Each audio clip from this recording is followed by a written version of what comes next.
Bismillah, asalaamu calaykum. Soo dhawaada dhammaan walaalaha qaaliga ah. Kelmadeena cusub ee luqadda Carabiga maanta waxay tahay fakhuur. Fakhuur. Fakhuur micnaheedu waxa weeyaan faan. Ana fakhuurun bibaladii.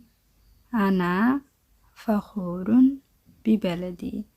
Waxaan ku faanaa dalkayga. Ana anigu fakhuurun waxaan ku faanaa bibaladii dalkayga. Ana fakhuurun bibaladii. Waxaan ku faanaa dalkayga. Tusaale ahaan hadda waddankaygii ayaan sheegayaa oon odhanayaa Soomaali baan ahay waana ku faanaa. Ana Soomaali waaftakhir. Ana Soomaali waaftakhir. Soomaali ayaan ahay waana ku faanaa yani Soomaalinimadayda waan ku faanaa. Hadday gabar tahayna Soomaali xageeya u dambeysa ayay ka dhigaysaa ta' marbuuda oo waxay noqonaysaa Soomaaliya. Marka waxay isku beddelaysaa ana Soomaaliya waaftakhir. Yani inay gabar tahay baa la garanayaa marka.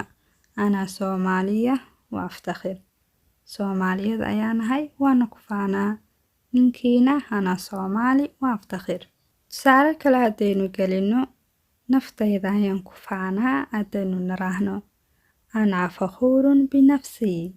Ana fakhuurun binafsii. Naftayda ayaan ku faanaa ama waan ku faanaa naftayda.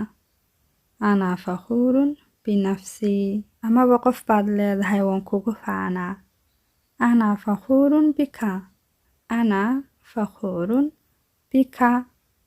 Anigu waan kugu faanaa adiga.